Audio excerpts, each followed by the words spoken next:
everybody. Welcome to the first ever episode of My Creative Evolution TV. I'm your host Philip, the mad yogi of the internet, and in today's experiment I'm going to show you how to make ghee from unsalted organic butter.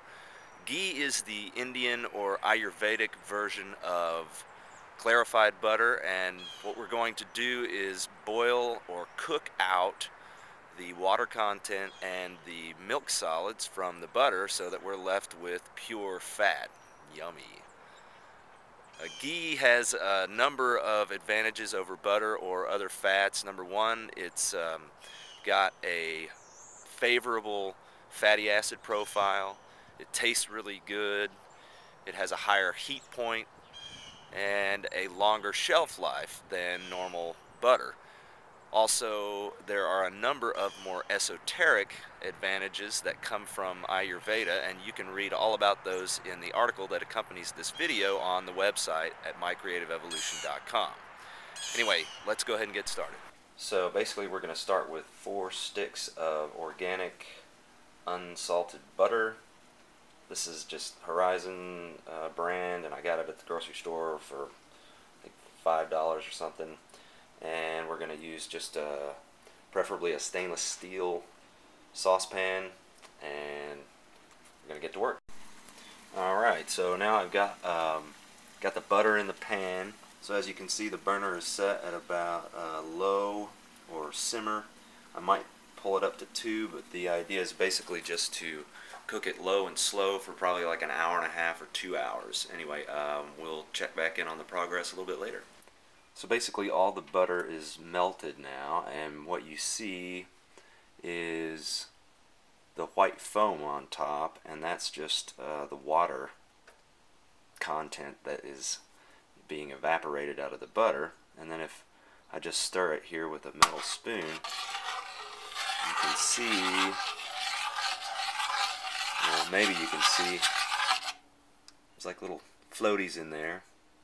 Right, and those are just the milk solids. And so what's going to happen eventually over time is that the white foam is going to completely evaporate off, the butter's going to get really clear, and the milk solids are going to settle at the bottom, and then that's when the magic happens. Those milk solids are going to brown ever so slightly, and that's really the difference between ghee and clarified butter.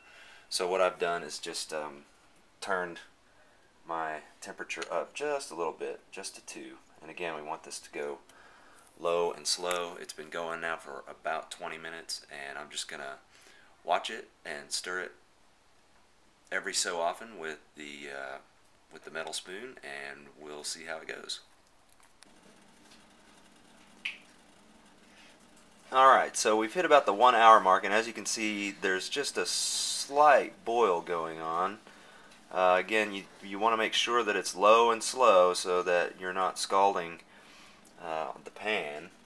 I am still sitting at about 2 on my burner, and you can see that the white foam is, starting to boil off a little bit, and the butter itself is becoming a little bit more clear.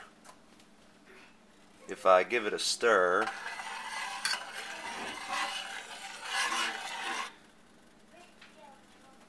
and then blow some of the foam off,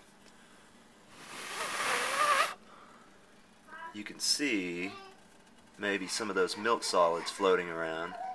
As it gets clearer, we'll be able to see more of those solids, and we'll be able to see them settle to the bottom. So again, here we are about an hour in. Just hang with it, don't get impatient, low and slow, remember. Okay, so here we are at about an hour and a half, and as you can see, we're bubbling away at a really slow boil. The temp on the burner is still at about 2, and you can see it's really starting to clear up.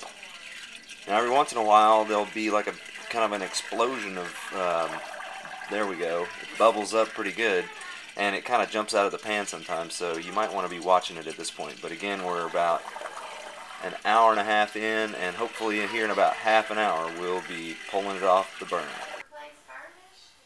Alright, so now we've reached about the 2 hour mark. As you can see, most of the foam has boiled off. If you look real closely, you can see those milk solids that have settled down at the bottom, and this is really where the magic happens, and this is where we differentiate ghee from clarified butter. Right, so right now we're just going to be patient and wait a few more minutes, let the rest of that foam boil off, and let those milk solids toast just a little bit on the bottom of the pan. So here we are at about 2 hours and 10 minutes, and most of that foam again has boiled almost completely off. And as you can see here, let me blow on it a little bit and get a little closer. I don't know if you can see that, but the milk solids at the bottom have a little bit of a brownish tint to them. That gives the ghee a different flavor than clarified butter, and it smells kind of like popcorn.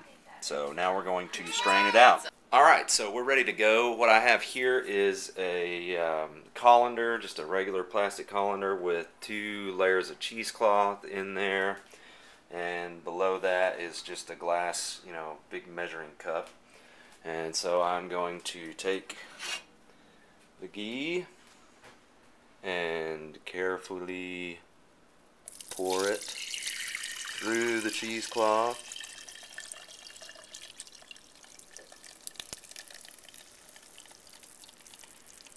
And you can really see it there, how we got those milk solids nice and toasty brown, That again is what gives ghee its distinct flavor and differentiates it from clarified butter. So I've let the ghee settle here a little bit in the measuring cup, and as you can see, well, you may not be able to see it, but it netted us about 12 or 13 ounces, and again, I paid about $5 for that at the store. I think the last time I checked, the organic ghee on the internet runs you about $1 an ounce, so for 12 or 13 ounces you're talking 12 bucks. So this is definitely a cheaper way to get your ghee. So I'm just going to let this cool a little bit, and then I'm going to put it into this container where I keep the ghee, and I just keep it in the fridge. Anyway, thanks for tuning in to this Creative Evolution TV experiment. Again, I'm Philip, Mad Yogi of the Internet, and we'll see you next time.